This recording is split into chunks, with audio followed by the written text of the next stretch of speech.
پریشانیوں اور ذہنی دباؤ کی وجہ سے ڈپریشن کا مرض روز بروز بڑھ رہا ہے۔ ڈپریشن کیا ہوتا ہے، اس کی کیا علامات ہیں، اس کے علاج کے لیے کیا کرنا چاہیے، اس ویڈیو میں میں آپ کو یہ تمام معلومات دوں گا۔ تو یہ ویڈیو لازمی دیکھیں اور آخر تک دیکھیں۔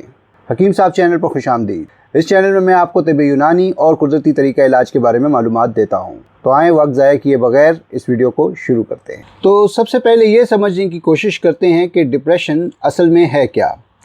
ڈپریشن ایک ایسا مرض ہے جو آپ کے موڈ اور کام کرنے کی صلاحیت کو متاثر کرتا ہے۔ اس کی علامات میں اداسی، فکرمندی یا نا امیدی محسوس کرنا شامل ہے۔ یہ حالت سوچنے، یادداشت، کھانے اور نیند پر بھی اثر انداز ہوتی ہے۔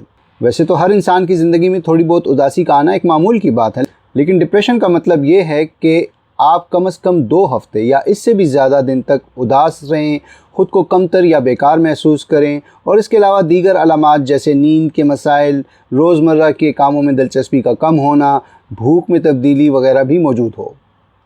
ڈپریشن آپ کے جذبات، ذہن اور جسم تینوں کو متاثر کر سکتا ہے۔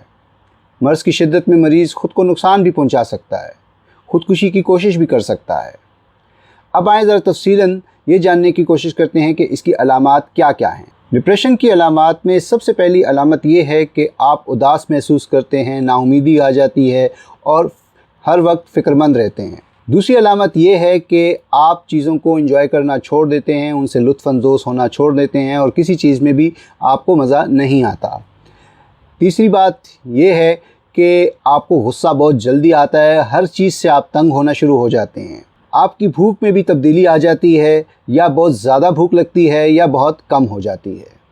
اسی طرح نیند میں بھی تبدیلی آتی ہے، یا آپ بہت زیادہ سونا شروع کر دیتے ہیں یا بالکل ہی نیند غائب ہو جاتی ہے۔ اس کے علاوہ آپ کی توجہ یعنی فوکس میں بھی تبدیلی آ جاتی ہے، چیزوں پر آپ توجہ نہیں دے پاتے، چیزیں بھولنا شروع کر دیتے ہیں۔ اور باڈی ایکس یعنی جسم میں مختلف قسم کے درد بھی ہوا کرتے ہیں، جیسے کہ سر درد، پیٹ کا درد، پٹھوں اور اعصاب کا درد۔ جب ڈپریشن کا مرض شدت اختیار کرتا ہے تو مریض خود کو نقصان پہنچانے کی کوشش کرتا ہے، اور کئی کیسز میں تو خودکشی کی کوشش بھی کرتا ہے۔ ایک اور بات بھی بہت اہم ہے کہ ڈپریشن کی علامات جنس اور عمر کے لحاظ سے مختلف ہو سکتی ہیں۔ جیسے عورتوں میں ڈپریشن کی علامات مردوں کی نسبت الگ ہو سکتی ہے، اور اسی طرح عمر کی بات اگر کی جائے تو بچوں، جوانوں اور بوڑھوں میں علامات مختلف ہو سکتی ہیں۔ علامات کے بعد اب اس کی وجوہات پہ یعنی کازز پہ بات کرتے ہیں اور دیکھتے ہیں کہ ڈپریشن کا مرض آخر ہوتا کیوں ہے۔ پہلی سب سے بڑی اور عام وجہ تو یہ ہے کہ کوئی زندگی میں ایسا واقعہ پیدا ہوا ہو جس کی وجہ سے آپ کا ذہنی دباؤ یا تناؤ بڑھ گیا ہو، جیسے کہ کسی عزیز کی موت، پریشان کن واقعات، تنہائی، ہمدردی کی کمی اور احساس کمتری وغیرہ۔ یہ تمام چیزیں آپ کے ڈپریشن کا سبب بن سکتی ہیں۔ دوسری چیز، کچھ لوگ مزاجاً حساس ہوتے ہیں یعنی کہ سینسیٹیو ہوتے ہیں۔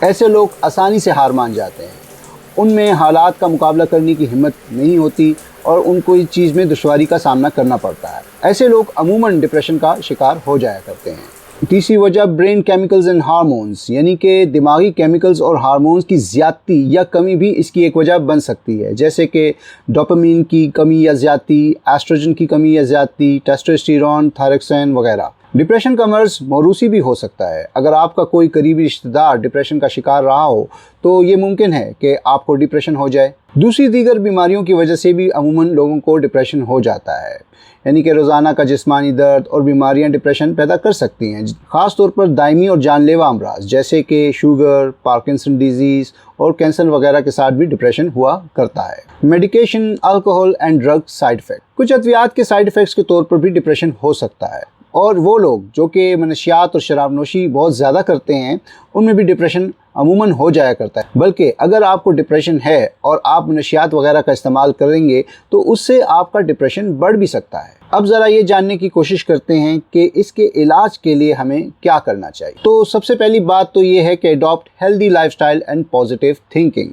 ایک پرانا مقولہ ہے کہ جو شخص اپنا خیال نہیں رکھتا اس کا اوپر والا بھی خیال نہیں رکھتا، اس لیے اپنا خیال رکھیں اور ڈپریشن میں کمی لانے کی کوشش کریں۔ نیند کو بہتر کرنا، صحت مند غذا کھانا، منفی سوچ والے لوگوں سے دور رہنا اور خوشگوار سرگرمیوں میں حصہ لے کر ڈپریشن میں کمی کی جا سکتی ہے۔ دوستوں اور رشتہ داروں سے ملتے رہیں اور تنہائی سے خود کو بچائیں۔ عبادات کریں، نماز باقاعدگی سے پڑھیں،